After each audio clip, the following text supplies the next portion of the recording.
Hello and welcome back to Thrive with Mulungi, and this particular series is going to be very interesting.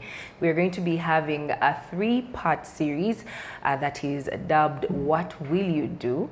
And in this campaign, we are going to be looking at how realistic life is, especially for us as Ugandans post-elections. I will be having a couple of guests that I believe have the right information, the experience to speak to us, but I'd also love to hear from you when it comes to issues of youth engagement, women in political spaces, sexual reproductive health care, HIV and AIDS advocacy, and all of that. It's just a couple of days until we have a swearing-in ceremony happening. We'll be unleashing in new leaders, and of course I am so excited that you get to join me in doing this, reminding you to make sure that you like, follow, subscribe, and make sure that everyone that you know is passionate about conversations like these follows. Now, today is very special. For part one of this series, I am very delighted to be sharing this seat, to be sharing this room with the youngest female presidential candidate we've had so far. The year 2025 introduced many of you to Miss Yvonne Mpambara, who, if you have been in the lawyer spaces, feminist spaces, advocacy, she's no stranger to you. Her work speaks for itself. But today, I would like to hear from her. We would like to learn together what her experience has been when it comes to women being, taking up political spaces.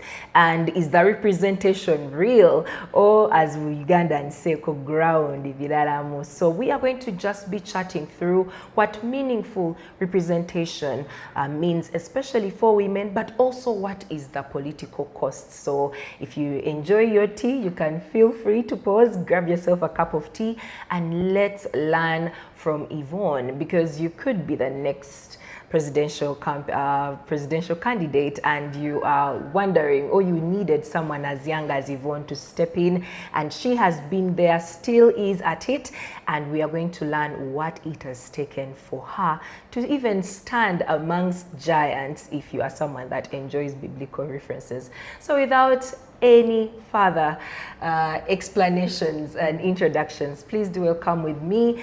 We call her President, Her Excellency Yvonne Mpambara. Madam President. Madam President. I stand to be corrected. We are copywriting that. Please not. So that we could set an example for the girls and the women out there that would want to venture into this. How are you doing, firstly? In this political environment? Is that a question we still ask Ugandans? Just to check to see if you're still alive and the temperature is hot.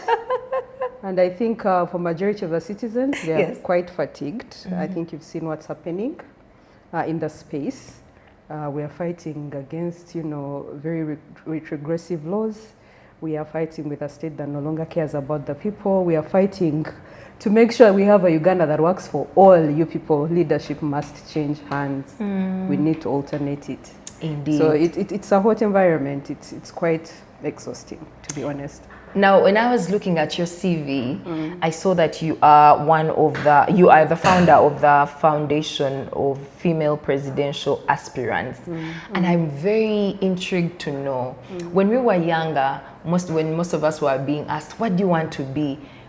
A lot of us were eyeing that seat. I want to be the president of Uganda. Is this something that you had always wanted to be? Or did you sit back and say, you know what, I can't be among the millions complaining, or I could just brace myself and just get into the mud, get into the thick of things? I think if I say it's what I've always wanted from the beginning, I'll be very dishonest. Yes. But it's maybe to more so portray a character of ambition, that you're not willing to settle for anything that is not the final decision-making power. And even when I was young, that has always been me. I always make sure that even the work I'm doing is reaching that level. How do you impact the lives of the average person? And if I'm not seeing that work shift to a point where I can impact it, I'm going to get into a space where I can impact it. And even in the advocacy spaces where I was working, from the legal world to the civil society world, I've also ventured into the diplomacy space. I've always made sure that that is not a silent voice. So you carry it forward. That ambition grows from a young age. You carry it forward, being upfront. Of course, majority of the times for you say, that is a problematic child. She's constantly questioning, she's constantly... Stubborn. But they don't realize that that is what starts to grow a person. And I think what saved majority of my childhood is that I had a very tough father who knew that he was raising kids with certain aspirations. He would never allow anyone to subdue your voice at any given point. So we grew up to be assertive kids. Up to today, even if you meet my siblings, loud, they will tell you things the way it is. They'll say, no, that does not make sense. I don't know why I have to accept it unless I understand it, you know. So it's growing up with that ambition, but it's also knowing that your ambition has to evolve to something that is impactful. How do you impact people? How do you make sure that the things you're doing every day, your average choices, are to the effect of affecting an average Ugandan? Indeed. Yeah. So this conversation is seeking to throw some more light on what safe, inclusive political representation actually means for a Ugandan woman. And we just come through a very intensive electoral cycle, and we've got to see a number of women actually stepping up to take up leadership spaces. In your experience, did you see a shift in the type of women, or even in the number of women that were stepping up? Considering for you, you even said, let me aim for the highest seat in the land. What was that shift like? What were some of your observations in that regard? Well, there was a shift, yes. There was a huge shift, especially in this recently concluded election, not just at presidential level, at parliamentary level as well, but also local council level, up to all the way up to parish level. And it's very important to point out the fact that for women, it's not just about appearing in these spaces. You're making a statement by just appearing. Yes. Because historically, this is a space that has always been male-dominated. It's dominated by strongman politics, military credentials. So for majority of women, that has always been a sidelined topic, know. Yes. So it's largely to say that I observe that a lot more women have stepped up. And I think maybe what largely shocked me is the fact that I think in this last, especially presidential cycle, I think over 200 people picked up nomination forms, if you remember. Yes. And the entire thing was made a debacle. There was a whole entire joke that, this is what the presidency has become. But you'll be surprised that out of those 221 people that picked forms, only 35 women picked forms. So you see how shocking that is? Yes. So that means over 190 something men picked forms.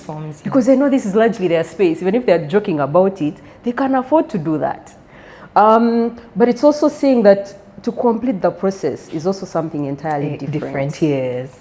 So by a time we're now submitting forms, I think 2-3 women that had reached that level. From 30? From 35. So there are those who picked the forms and couldn't even afford to even get that endorsement from the country to be able to run. Yes. But I think it was myself and Nancy, and I think there was a third lady, I just don't remember her name because she didn't really push so far. But it was just me and a former presidential candidate that were able to actually ably submit forms. And it was very, very difficult to see, because then what happened to the rest? And yet men were all over the place. Imagine you're in a horde of men, you're just 2-3 women, you're fighting summit and the entire zone is full of men. So that's what shows you that it has always largely been a male space. But that shift was there. There were much more large numbers of women that were stepping forward, to not even just to say we can win this, but make sure they are seen, that this is a barrier they can break. Despite the fact that, of course, the state was also ready for us, ready to fight back just as hard. But I always tell Ugandans that women especially, most times I group women with youth because the challenges, if you see, are almost the same. You have to take up your power. If women don't wake up to realize that there's no one else to fight, it's going to be a very lost cause. Because I reached there with a mentality that, listen, you're a young girl, there's no one who is seeing you as a threat. They won't bother you. They'll let you do your things, and You guys, there's no one willing to even let you sniff anyone near that seat. And I can assure you for free that we face the same wrath of this state, just like any other candidate who is proper opposition. Me, I actually had assumed, you know, she's the underdog. That is a mentality I took there.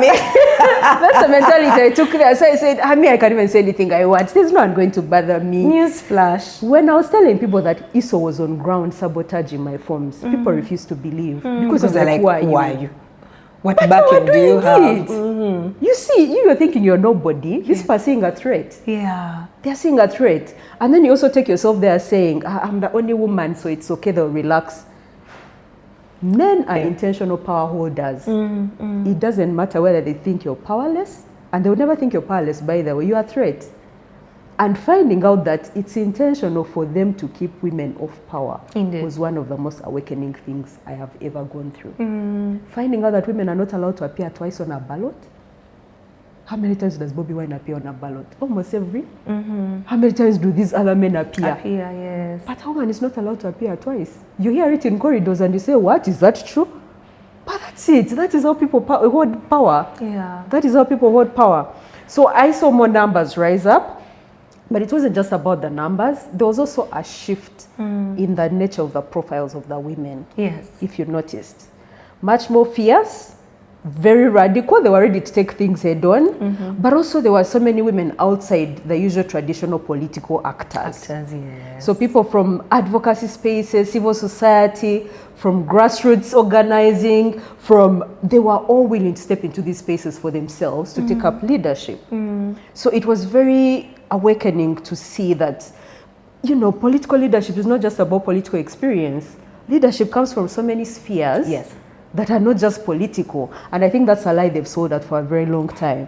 Because someone once told me, they said, why are you running for the presidency, for example, yet you've never been in a political seat? Indeed. And they said, you first go to local council 1, then you understand how they work, then go to 2, and that's LC. I said, you guys, when will I reach? But even then, it's a tactic to keep people out of power. Because even when you go to those levels, they are filled with old people, old men, who still don't want to relinquish their power to the young people, and most especially younger women. Exactly. Yeah, that must have been quite the experience. It was an experience. So I also would like, I know that you've hinted on this, but most times, especially as young people or even people in the advocacy space, diplomacy space, you often hear about things like big words like gendered policing, especially during campaigns. What was the reality? Because there are times when you read about these theories, you read about the news, and being able to be in the thick of it, experiencing it as a Ugandan woman aspiring for political representation, what made your experience even more challenging? I think the nature of campaigning in Uganda, especially for new entrants, is not even any different, whether it's gender, whether it's age. New entrants almost face the same obstacles throughout. It's more of a structural issue. It's the nature of what you've turned politics into. If you don't have money, you're wasting time. Because even if you're a good leader, people are not ready to see it unless you're influencing a certain way. And if you start looking at how leaders in this country are influencing things, it's through those handouts. It's not that they're influencing because people understand that the policies they are maybe putting forward are good policies, or that they offer really amazing alternative leadership that you'd be like, hey, my God, this guy. No, it's the amount of influence you're able to, based off a certain level of capital. Yes. So it's either you have a large amount of resources to inflict into these people, or you'll be lucky like Bobi Wine, who had a large fan base because of music. So he doesn't need to convince people with money, but he can convince them because his music has spoken to them. But now you have people like us who do not come from the traditional political spaces, who don't come from the... Okay, me, I don't want to lie that I don't come from a traditional political family. I do, because although from my grandfather, we've always been in politics. But also, you have to remember, especially for women and young people, that you have to fight for yourself. True. You have to fight for that space for yourself. So you're fighting with people that have large access to resources. They have access to very formidable networks. Networks play a very key role in political leadership. That one we have to be honest about it. And the ones that fundraise, the ones that do what, those things. When you start realizing how men fundraise for fellow men, you understand how it actually works. Those networks are very helpful. Yeah. But also it's a fact that if you're not able to access those forms of capital, a lot of people are ready. They are ready to fight for continuity of old structures. Indeed. Vis-a-vis a new structure. So you have to fight at like 3 fronts. You're a new entrant, you're entering a very violent, volatile political space, but also you have no money. And then now me on top of that, I'm young and I'm a woman. Yes. So it's like 4 dissecting things to fight with. So you're here, this one is telling you, oh, you're beautiful with nice lips. The other one is telling you, but if you don't have money, I'm not going to bring your forms. The other 7 is also clobbering you with ISO. Are you seeing all those fronts of fighting? Yes. Then you're also trying to talk to funders and they're saying, but can you bet on a woman? She's going to lose anyway. Why are you betting on her? Men have higher chances of winning. Bet on that one. Give them the money. Give them the resources. So you're battling with so many things. So it's more so about how new entrants are treated. And that is largely experience. Because that's the way they are treated. And especially even the way the state has intentionally made politics seem. Yes. It is how you're legitimized. It is how you're taken seriously. Because if Museveni wakes up and says, this is the ballot and that's it, those are people you take seriously too, end up on the ballot. Yes. Now the rest of us, by Yvonne, who are shouting on the streets, they're like, you have your theory, you have the terms, you can even look at the systems and you're like, guys, an alternative vision that is better. Indeed. But no one is willing to listen, Yeah. because until you're in an actual power structure, or you come with a force of large amounts of money, Yes. people are just seeing a joker. They're not taking you seriously. But also the fact that these systems have been built for years and they are beneficiaries. Yes. I always tell people that even the disorganization is a system in itself. So I can't imagine what that was like at 33, you standing and saying... It's an intentional system of power holding. And I don't think people understand how far that system is willing to go. You don't understand continuity until you're trying to threaten someone's money. That's it. Museveni didn't have to fight you. He does not. He has so many fighters. People even near your home are willing to fight for him because at a certain point they access the 50K through someone who knows him. True. That's it. And you are looking like a distraction to a system that we've grown to cope around. Yeah. So why are you coming through, especially as a woman, as a young woman, without a husband? Oh, without a husband, without children. Yes. There are so many, and I just look up and say, but these families have been here for a long time. They've ruled you for 40 years. Are you happy? They have children, but there is stability. You know how we interpret. What is stability? One wonders. I can't imagine, right? What is stability? You know, you're coming in with, there is a traditional sense. I usually look at the system as a car that has so many mechanical conditions, but because we've adjusted to, we can still move the car. You're coming in with, guys, have we tried that? Not everyone is looking at you like, leave us alone. So I think maybe for them stability is, you know what, this dysfunction, we are familiar to that whole. And maybe something I might have forgotten to say is, especially in this last election, it was very difficult because we were dealing with a large elite class that was not willing to step into that space, to show up. Yes. So now you have an entire society of Ugandans that sees you literally as an elite. They're just seeing you have a privilege to be able to run. And they're like, what's the difference? Like, let me go and pick Bobby. Why in this one I don't get it? Because now, when you sit down to analyze, you realize that most of your power is not endorsed by your class. You're going to struggle. And that's the one thing I struggled with. Not just in terms of saying we're going to run and win, but even visibility, because now people had resigned themselves to it's pointless to contribute to this system because it's illegitimate. True. But they don't realize that for women it's a different fight. For young people it's a different fight. You're using a general sense to judge people who have been in power for 40 years. Those people have mastered power dynamics. They've mastered how to swat any form of revolution. They've mastered all. So they don't realize that for women and youth, it's just your breakthrough. That even you just appearing on a ballot is a revolution. They don't see that. Yeah. So when we try to tell people that, listen, this might not just be about you not voting, it's about how you consistently break barriers until you reach that level where you say, we have arrived. So it became difficult. I had no support. And then on the other side, people calling you a spy. These ones are saying, oh, you're Museveni's granddaughter. You people. It was not easy. And it's when you start fighting all those fronts, even the people who know you are now questioning. They're like, but it is shady the way Yvonne has come up. It's no longer about ambition. It's now the way you've come up is suspicious. Why you, of all people, have you gotten that bravery to run for as president? You see that? Yes. So the fight, especially the challenges you had to face were multifaceted. And they were all round, even from the spaces where you could have gotten support, which brings me to something that you earlier on mentioned, that I want us to get into a bit. When you look at the cost of politics in this country, just being able to go and pick those nomination forms for the highest office that you are vying for, you get to see that there were amendments that were made to the fee, which also drew the line as far as participation is concerned. So it is very expensive, a political process, especially in this country. It's quite violent, especially.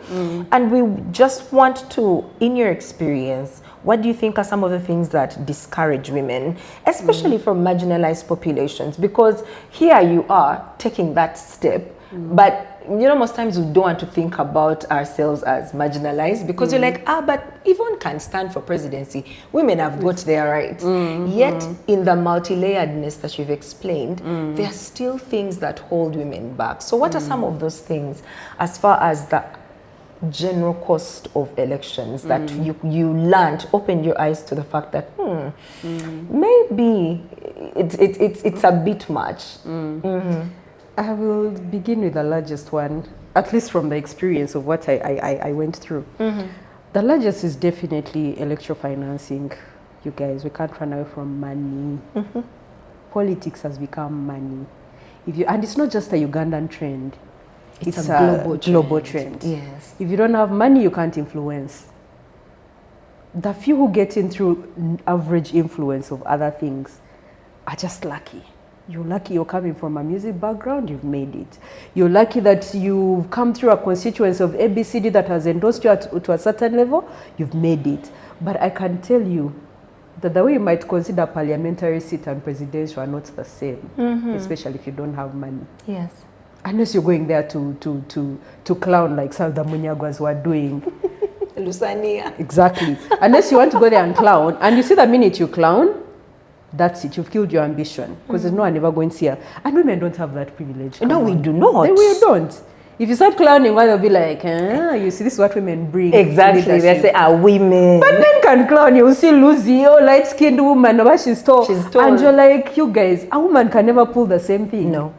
Because they'll proper clown you and say, this one is not meant to be in leadership. So us, we can't afford that. So some of this people get invisibility from just clowning. You cannot afford it. So even the little capital you would have used, social capital and what you would have used to gain popularity, you can't use it. So for women, it's largely, do you have money?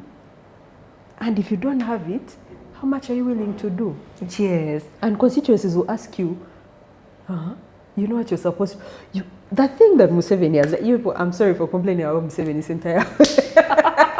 But the thing that man has done and that we fail to see as an intentionality is that habit he has where he goes around handing out envelopes. Those 50Ks when he's on those rallies, they've spoiled entire populations. When we're collecting signatures on ground, people kept asking us, why aren't you giving us money to just sign? Just sign, yeah. People are even asking for 50K. And imagine you have to collect over 10,000 signatures. So now imagine all those people asking for money. 50K, 100K. Ooh. I said, even if I was to give it 2,000, I can't afford it. I can't afford to give each person who appends a signature money.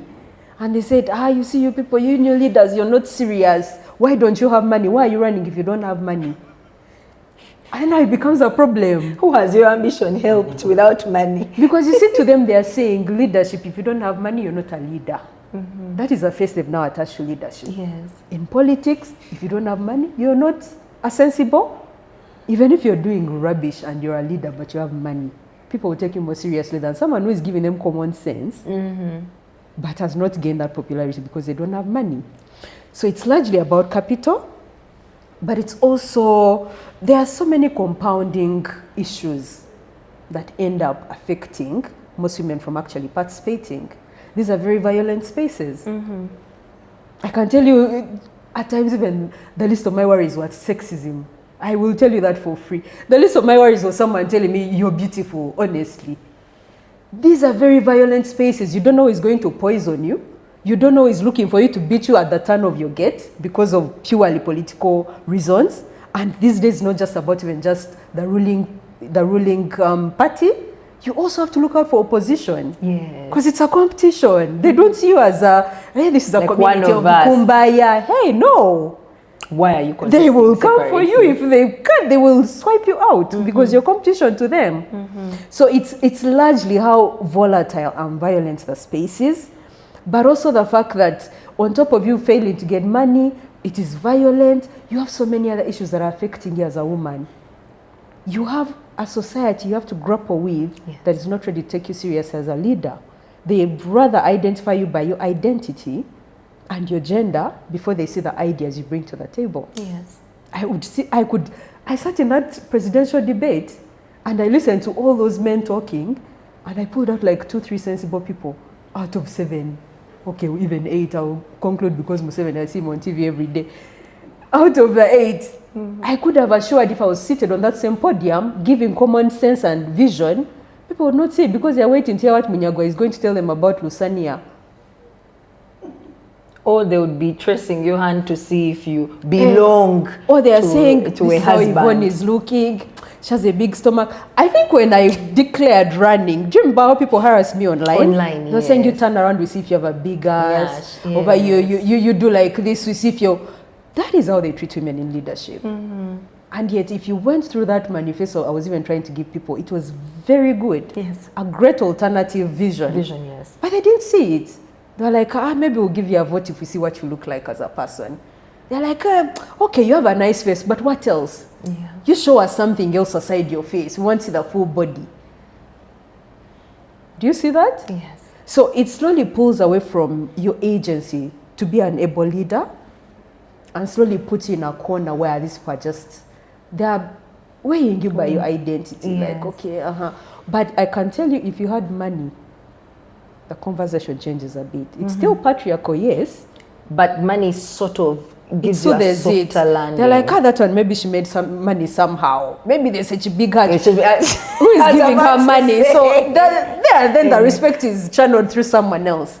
So it speaks to majority of those things. And it's also people seeing the fact that a lot of the times these processes are not fair. They've never been fair. They've not historically favored women. Laws are just there. They're not lax. The few that we have actually are laxed. And so they continue asking themselves, what's the purpose of me putting myself forward? Indeed. And yet I could just be peaceful in whatever space I'm in. Why should I put myself forward? It looks like a losing game. To be global and abused and groped and all these other risks. All these other risks. And to make it worse, it's the fact that we have political structures, political parties that are not willing to do any better. They are speaking about alternative visions only in forms of a straight political line. Yes. They will never protect women that are in their parties, even if their policies pointless. I mean, we're always on those platforms every other day when people are abusing women. And somehow it passes because they're like, it's an alternative government that has a lot of popularity. Indeed. So you can't speak back. But you forget that you are actually influencing an entire society of people to do the same thing towards women. Yeah. You refuse to role model what ideal leadership should look like, and you let your masses run wild. So that's how people will behave. Same thing Muhozi does all the time. Looks up and says, Nyashless women, I'm going to arrest you. Them. And then you see all his followers there in the comments shouting, Nyashless women, don't bring. Then they are bringing other women who they are putting in those comments, and they're showing you this one has Nyash, this one doesn't. And then slowly by slowly, most of your value is placed in just that identity. That identity, yes. So you're no longer even the leader they were talking about. They just start debating non-issues. You're just a woman and body parts. Which brings me to the next part of this conversation.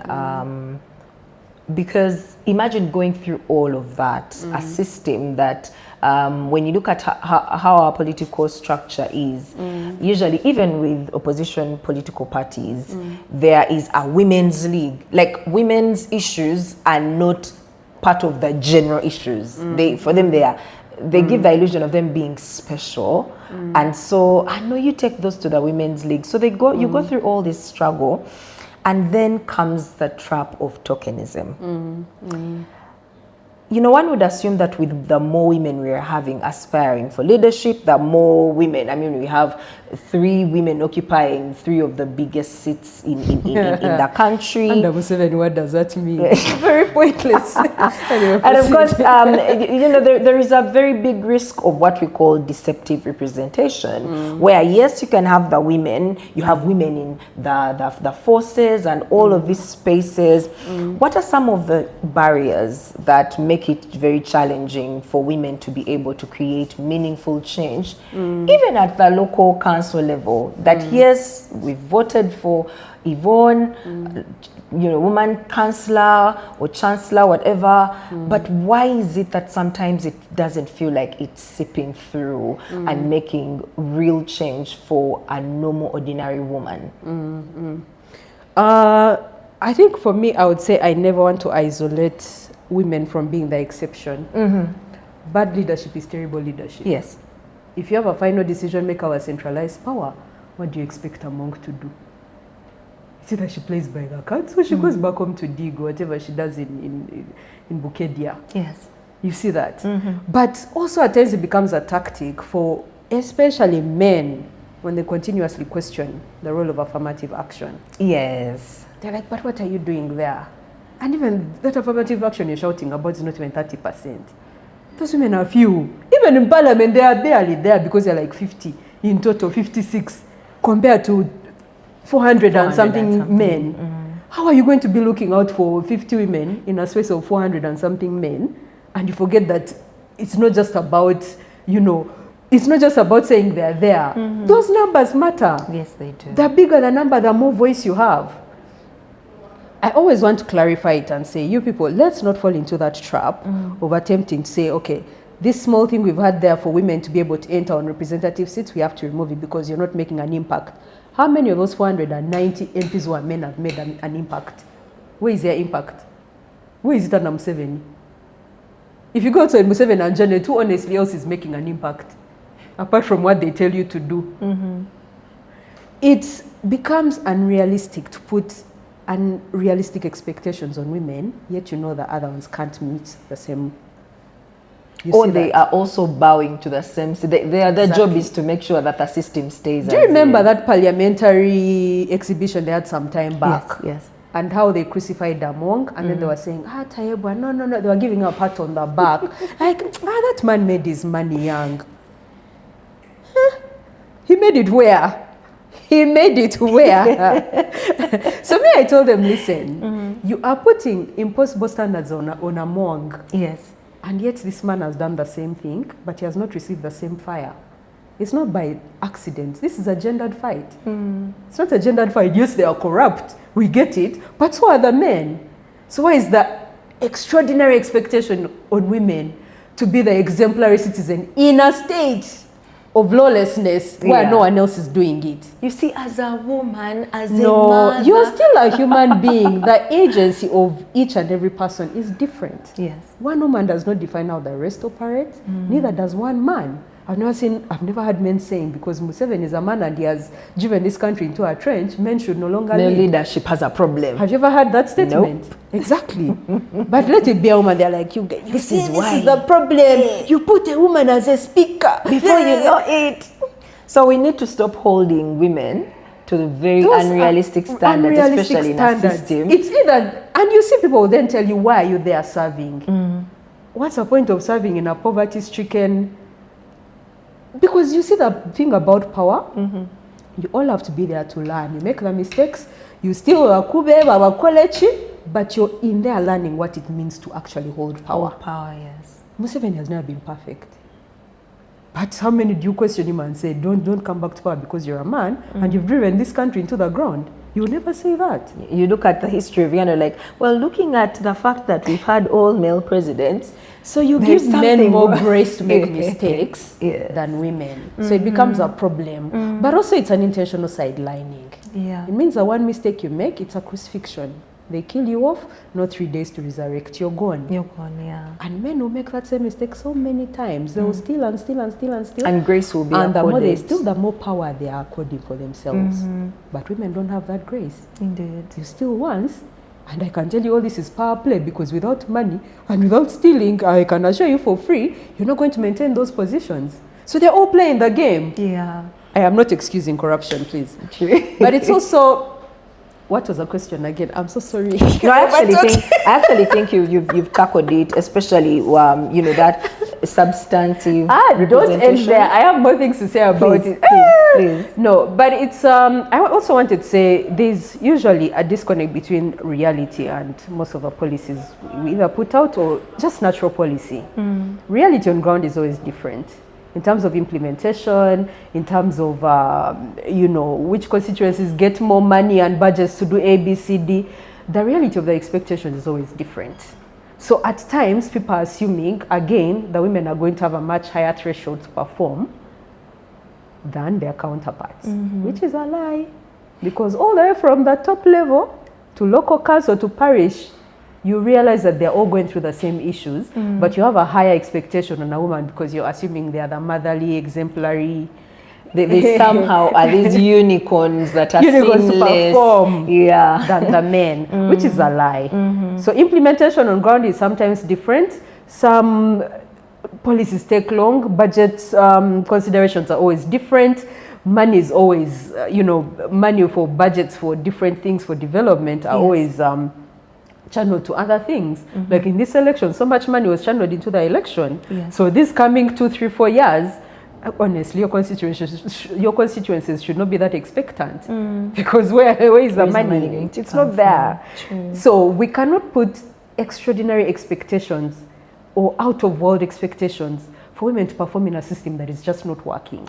So where is the line between us understanding that and also holding these women that we've trusted with power accountable? You can hold them accountable.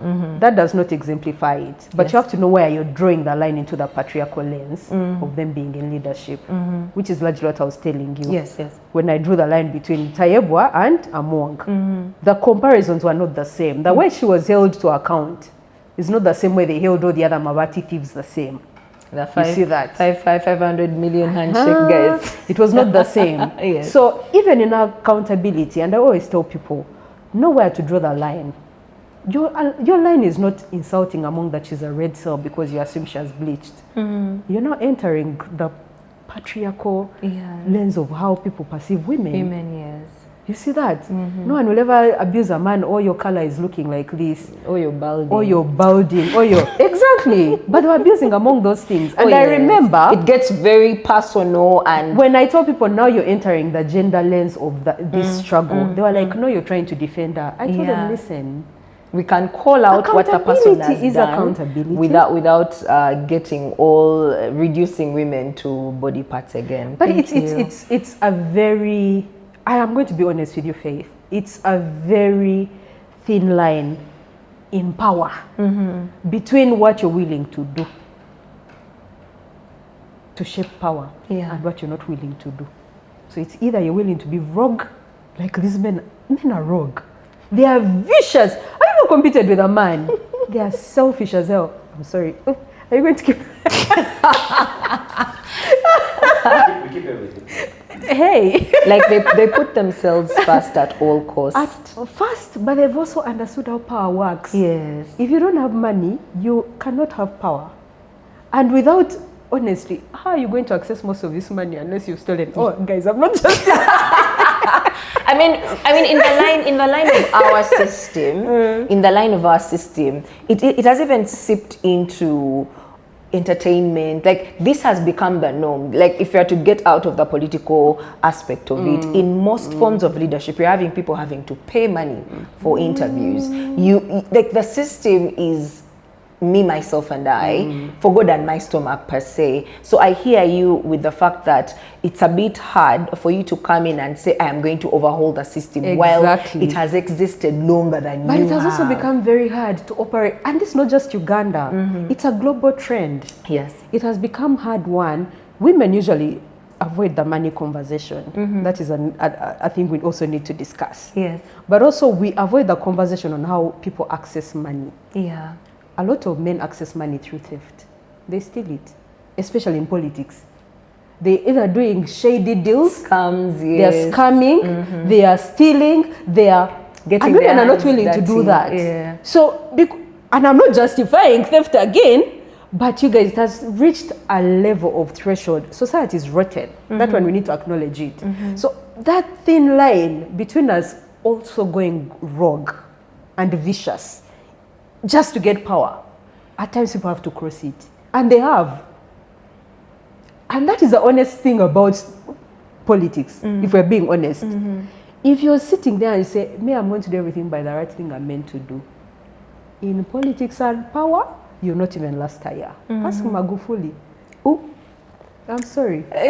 Ask you just cannot survive. It's not saying that we are. That's the only way. It's not the only way. But that's the existing But society has system. eroded. Yes. So you who is good, your chances of survival are almost nil. So at times I don't fight back when they say women they become just as vicious. It's an environment that everyone has created. They have no option but to survive the same way. Yes, they have a threshold to also do better, but where is the better taking us? What are the options? We are out of power. We are sidelined constantly because we don't want to fight the same way. Yeah. And I don't know. I think that is now where we start questioning. Where do we draw the line? Yes, indeed. Where do we draw it? So I also want to, speaking of the system, with it comes a marginalization of people, especially when you talk about inclusion, women being represented. I want us to also go a bit about the key populations. Women living with disabilities, women in the informal sector. Later on, we're going to show you a couple of clips because we managed to go into, the street to ask Ugandans, do these things even make sense to them? And I just want to pick your mind on how do you think marginalized people's issues can be brought up more effectively, considering we've already discussed how vicious the system is.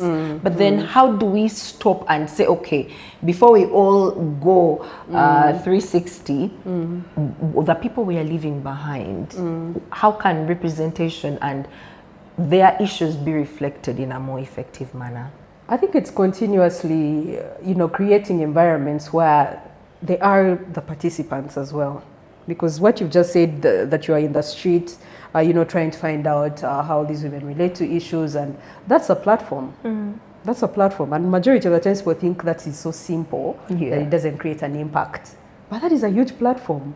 So if we continue to create these avenues where they are also included, to start shaping what policy looks like, to start shaping what everyday agendas look like, you've already automatically given them a platform. I usually give the example of Agora. Agora didn't have to go to people to ask them, what do you want me to do for society, for them to see that we're making an impact. They came and took advantage of a digital space and used it and said, we're going to hold these people accountable. This is how it happens. And they created that platform and made it open for everyone else who is willing to hold leaders accountable. And they did it, and up to now it's standing. So it's creating those platforms ourselves. I'll begin with ourselves before I go to the fact that, there has to be a whole lot of institutional foresight where we create channels for majority of these women and largely youth, because most times they're going in the same category, to be able to be part of that program that shapes the agenda of every day in policy. When you're seeing us before these committees shouting about the sovereignty bill, it's enabling such channels to be there for them to be able to participate. So we have to create participatory channels for them to constantly be part of the discussion. That's not a debate.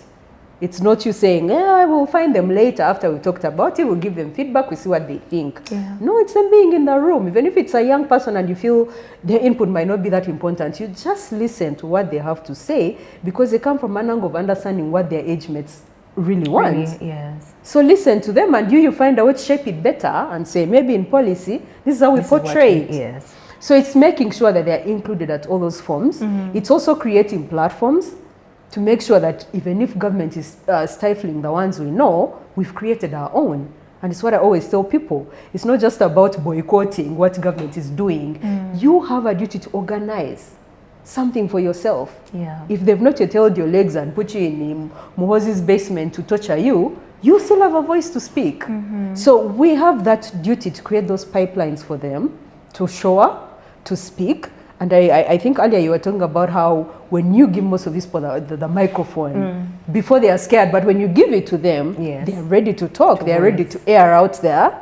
So it's about you recognizing that their voice is just as important and that they need channels to be able to channel that entire feedback. They need to be able to find a way to give it back, rather than only, keeping to themselves and like, those are spaces where we are never considered and heard. You see that. If you see women in the informal sector, honestly, majority of the times we're making decisions for them. Yeah. And the way they are treated is bad. Do you think they would ever tell you that's how they want to be treated? No. They would have a different view for how they would be treated. Yeah. You see that? Yeah. So we need to create those channels. We need to make sure that even in policy they're reflecting, that there are visible channels for them to be able to contribute, but they have to be at a table. That one is no debate. We need to end the whole speaking voice of the voiceless and just give them the platforms to be able to air out. Now, the other thing I want us to tackle on briefly is the issue of cultural mindsets. You faced it in every aspect. Be reminded of, for us women, you're looked at as, you're much more accepted as a first lady because you are walking behind a man and helping them towards their potential. Make you laugh. How some comments on Twitter were telling me, nope, guys, anyway, I don't know if I tell people. But the things they saw online at times are so they need to do outrageous. And there's a time, I think there was a clip going about me when I was having an exchange with the lecture commission. And someone said, oh, this madam is so smart, she should become Bobby Wine's second wife. So how do we navigate cultural mindsets like those? What does even transformation of harmful mindsets look like? Because no, you're not going to marry off every woman with an ambition to be the second and third wife. No, but you see the fact that they're not saying that this is someone who was running against Bobby Wine himself. They're seeing as a potential third in that family to go, and it's very disrespectful. But this is an area where civil society had created enough pressure for government to act. And I think majority of also those government policies, programs that were catering to mindset change around these forms of these norms and whatnot had largely been the influence of civil society. It's very unfortunate now that the civic space is shrinking. Yes. And yet they've done such an amazing job trying to change how the society perceives women, how it perceives young people that are intending to lead. So it's continuous work. It has to continue. We can't stop it because now we are exhausted, funding has disappeared. It's work that has to continue. Those trainings are important, sitting even local leaders in those rooms. I remember I used to go to so many districts just to do that work. And when you're in the process, you're seeing, what's the point? Like, why am I sitting here? But these people, they don't have this information. So at times they're also angry that, someone is disrespecting me, their words. They don't know anything else. They don't know better. They don't know better. So you have to continue educating. And people have to mature also with your democratic space. Yeah. And you have to allow them that grace to mature. They'll start with those comments, and next time you tell him off, he's like, maybe I need to say it differently. Yeah. Probably, I don't know if it will be worse or in a better, but you've created an awareness that, listen, what you said was not right. You need to be respectful. So it's to continue doing the mindset change, not just through the actors that have been doing that work like civil society, but it's also the mandate of institutions like government, their different sectors and etc. to be able to do that work and continue making sure that it's in programming. The fight can't stop because I also know there's a huge anti-rights movement right now that is trying to take that entire thing back to the traditional setting of things. And Uganda has been signing those agreements with most of them. I've been seeing them, but I keep quiet. But the influence is slowly taking root. Yeah. The influence of what Trump has done to politics, to influence different countries, is slowly taking root in terms of what the conservative agenda looks like. Yeah. But we have to continue pushing through it. We can't normalize it.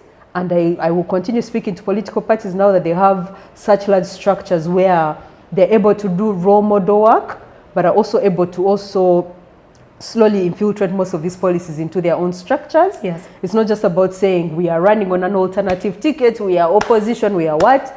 You have to be exemplary leaders. We have to be exemplary leaders. I wouldn't even mention this on a normal day, but I was listening to one of Museveni's people. I don't know if she's called Jovia. There's a lady I think called Jovia Saleh. Mm-hmm. And she was talking about how, I think when they were in the bush, there were some women that were always part of the struggle. Yes. Of course, as usual, largely not documented. Mm-hmm. So apparently there was a certain time when they were having a meeting, Museveni was having a meeting with some of his top commanders. And then one of the, I think she's the one who had brought in something for the guys to drink.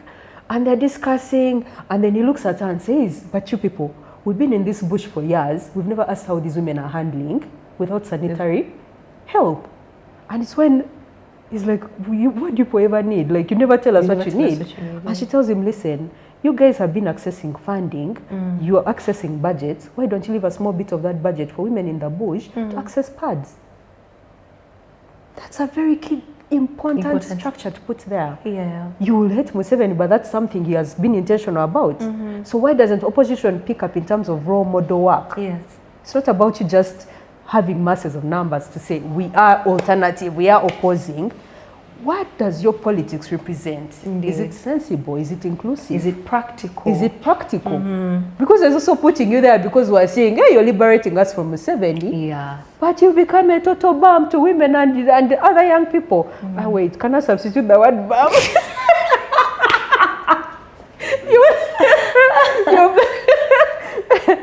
But for as long as, yes, I really understand what you're meaning. You have to show people that your vision is just beyond, okay, we are you taking up, yeah, you taking up. It's a role model leadership entire structure.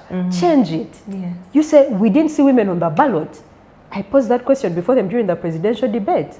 I said, you're all seated there. Where is a woman there? Is it about competition to you? Where are your alternative visions? Why are you talking about, oh, we are radical, removing a dictator looks like ABCD. Yes. What does it look like without an entire society where you're marginalizing 52% of the population? Word. As the youngins say, clock it. I want to go into safety nets. Now, earlier on I had mentioned that you have a foundation for female presidential aspirants, and through this one you want to dismantle structural barriers, especially when it comes to women in leadership. And with your experience and the things that you've explained very thoroughly, I'm actually so grateful that you're leaving no stone unturned. I would like to hear what structural community safety measures do we need to put in place, especially to make sure that women don't have to risk their lives and reputations. I saw an NRM aspirant who later on, I think, lost, or someone doctored videos. We are still seeing people use image technologically advanced or enabled gender-based violence to silence women. There were times when that was my worry for you, because I'm like, this is a time when everyone will decide to pull out the wickedest, meanest trick from the book. So how do we make sure that we, as we are advocating, we don't have to risk our lives, our sanity, our dignity, and that there is a form of protection? Well, I think I'll begin with where I stopped from the last point I made. It begins with us not normalizing that for our politics. Because the minute it becomes normal and everyone keeps looking on, it becomes a normal norm in politics. And you'll hear people telling you, but that's politics. That's politics. Like, you knew what you were signing up for. Yes. And I hear that a lot. When I think there's a piece the Guardian released about me some time back, and I was complaining how I was talking to someone in the media and they were saying things to my face during an interview. Like the way we are here talking and you start saying, Yvonne, you have nice what? You have nice... And I said, I relayed that to the Guardian. I said, you cannot believe that I'm talking to a man and he's saying these things to my face and he doesn't see a problem. And there are no consequences whatsoever. No consequences at all. So it begins by us saying, we are not going to normalize this behavior because I don't think that's how politics should be. Yes. It should not be like that. I don't care if Museveni has normalized it. I don't care if Trump has normalized pedophilia. It should not be normal.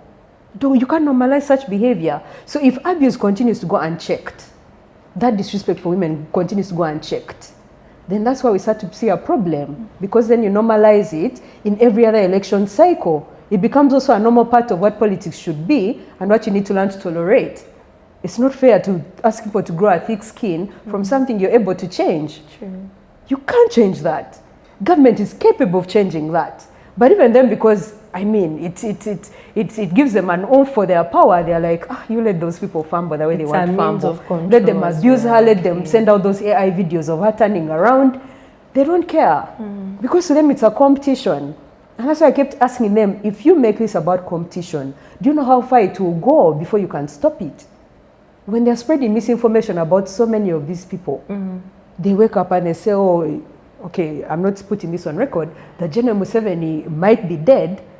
You are the ones that have enabled that level of misinformation to continue. To sit through, yeah. Because you do not check it. And it's not only checking for the population you don't like. Check your people as well. If Museveni, if Moses is busy saying those statements online, be like, listen, this is not what a leader should do. Museveni is capable of saying that to his son. He's capable of checking him online. It's a matter of just, updating nothing and posting and saying, this is not how to treat women. It's very simple. So it begins with, the normal institutions that we have not normalizing that level, but also checking it the minute it's in place. Yes. But a lot of institutions also have so much work to do to make sure that there are so many policies in place. I had this conversation with Biabakama, the chairperson for the Electoral Commission, some time back. I told him it's not just about you saying, money for politics should stop. You have a duty to put a ceiling on what that money should look like. Yeah. I know it's a hard conversation, but you need to think about it. So put policies in place where you say, listen, if you say these things about female candidates, these are the consequences, and follow through. Follow through.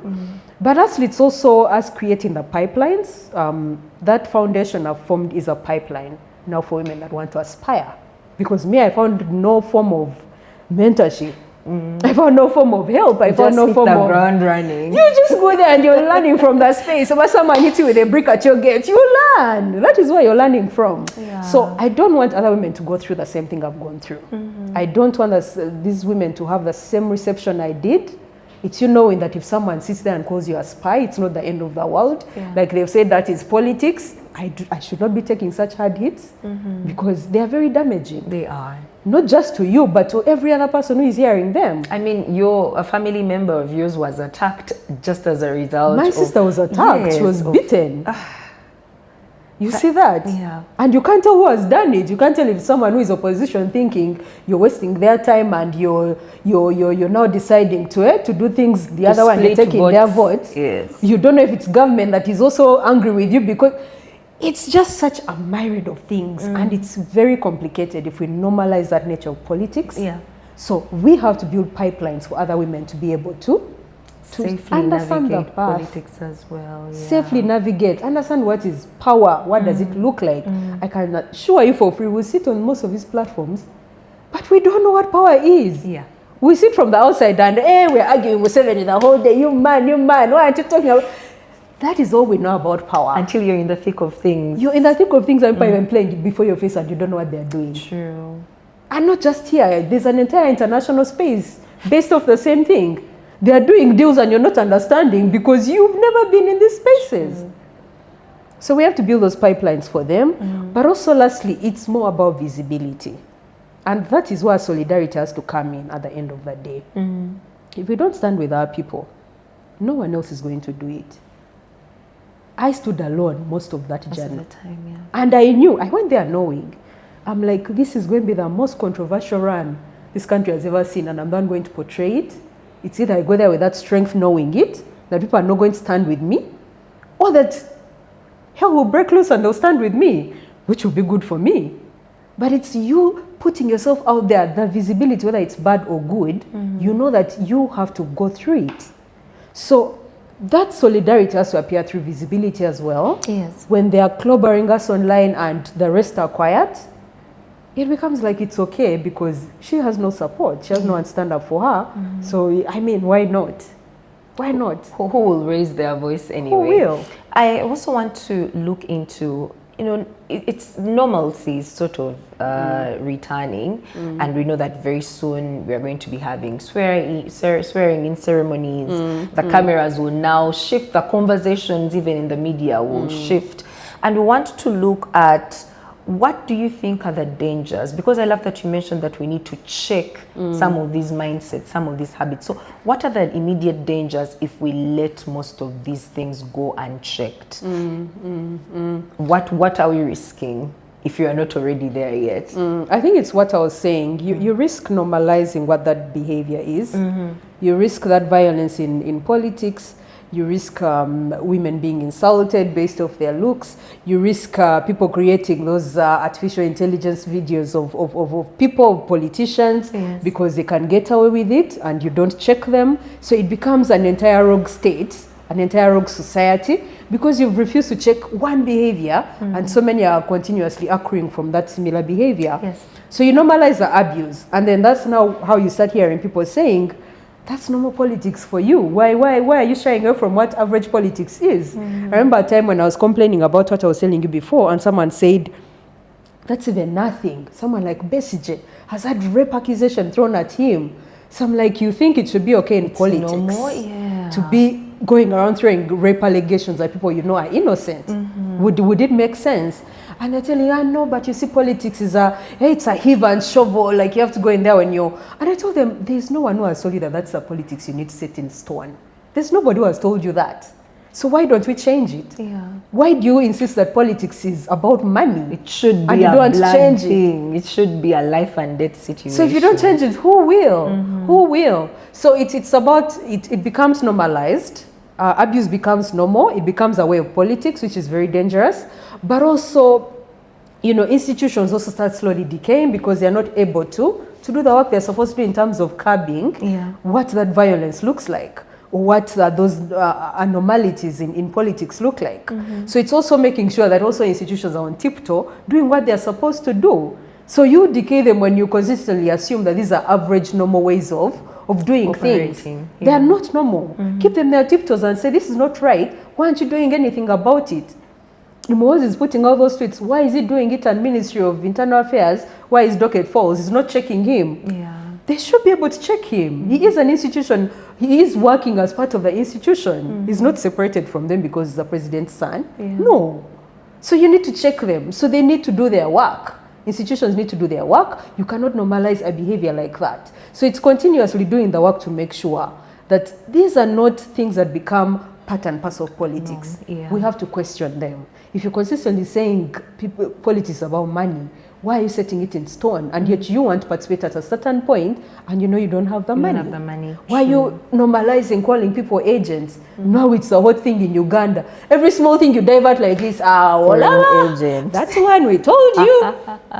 True. It becomes, you know. But also the lines get blurry because a system that you allow to prosper simply because it's affecting one side, it definitely comes back to bite. So Yvonne, let's dream together.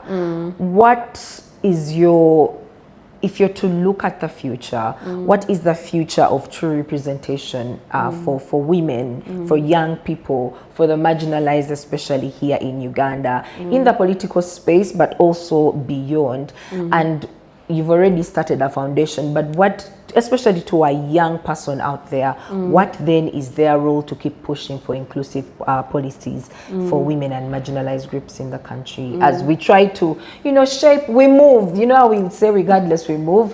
So as we are doing that, what's the future that you envision in your mind? I'm going to give a practical example that is practical to this current political environment. Yes. We need to build our own levels of organizing. It just has to be something else.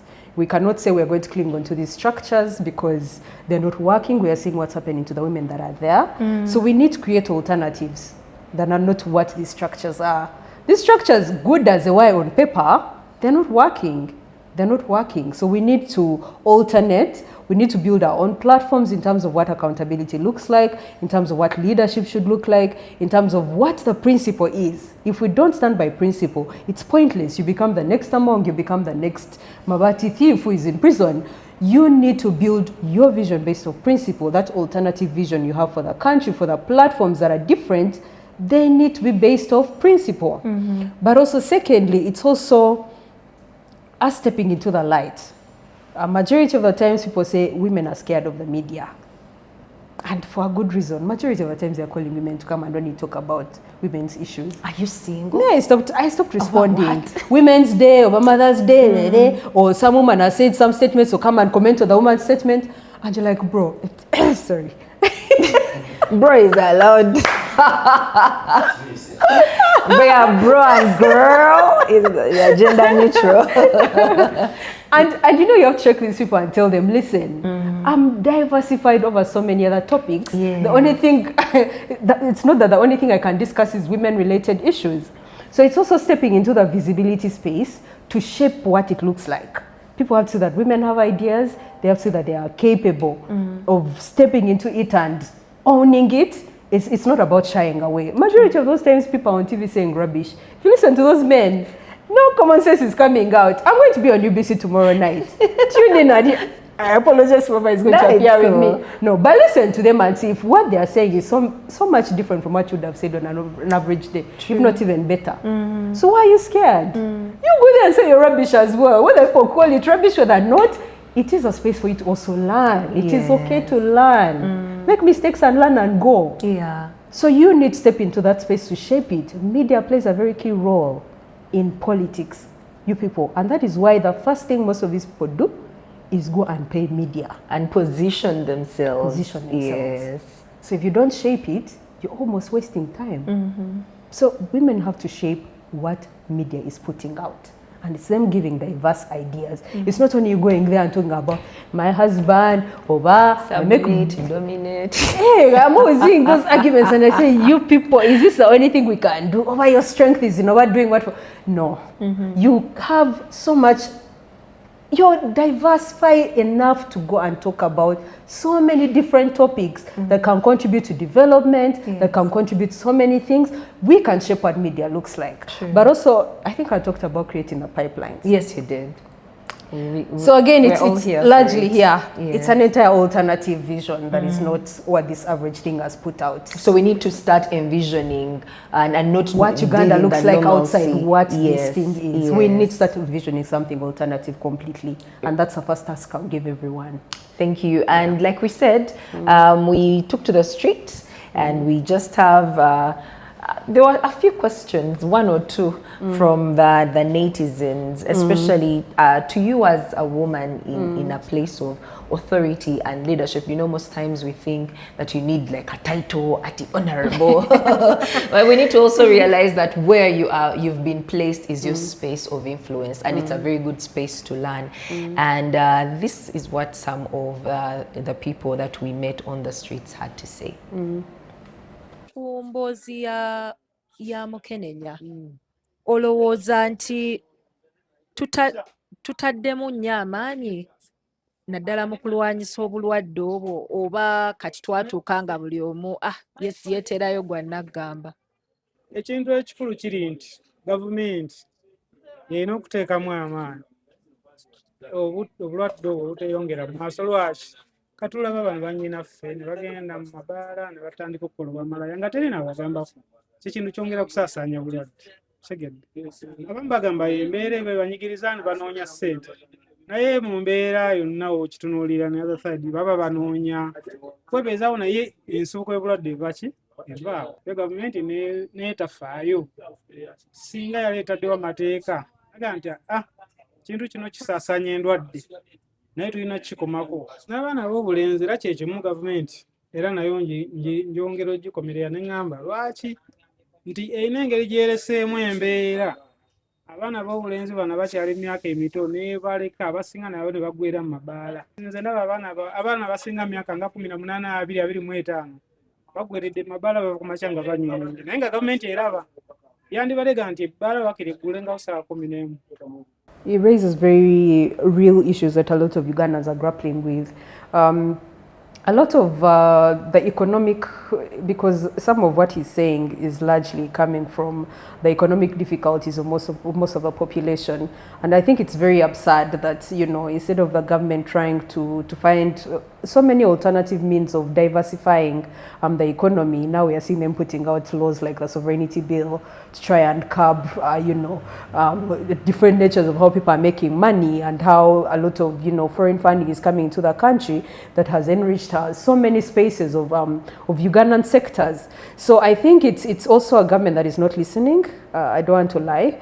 He has talked about a myriad of issues, from HIV to so many young women now entering into sex work, into young people sleeping in bars. You know, it has become their livelihood, and, you know, into, you know, more young people making informed decisions. And you realize that when government starts concentrating on things that it's not supposed to be concentrating on, then it starts lacking on its job.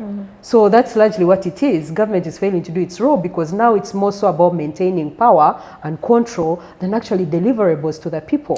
So it's not able to diversify to do that role. Yeah. So government, on top of putting up policies, are not, because now they're not working. Let's stop lying. They put laws and there are hundreds of laws, but they're not working. Reason why?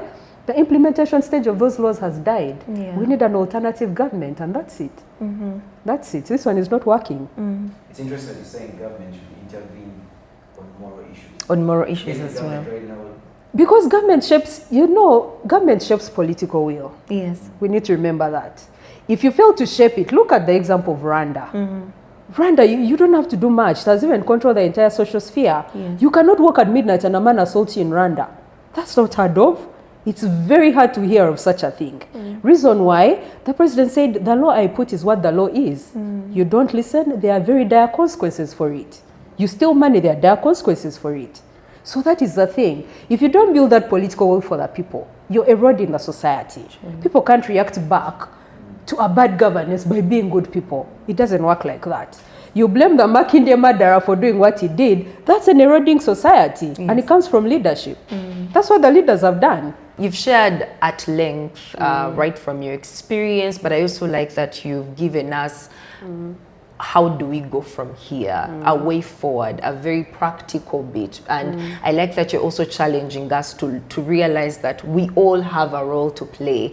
As a citizen, as Mulungi, there is a platform here where we can have these conversations. But as you that is watching, it's very easy to put all the burden on Yvonne and wait till she's president. And we are part of the society as Ugandans, and we definitely deserve inclusive as well as accessible sexual reproductive health rights. And with that, as we wrap up today's edition, like we've said, we all have a role to play.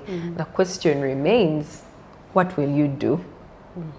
Thank you so much for joining us, Yvonne. Thank you for having me. And for sharing at length. I wish you could do this, and I can't wait to host you again when you've garnered more experience with the pipeline. I think you don't even need to give me a year. I feel like I'm already going through it. Thank you so much for making time. Thank you for hosting and all me. the best with your endeavors. Thank you so much. Thank you so much for tuning in.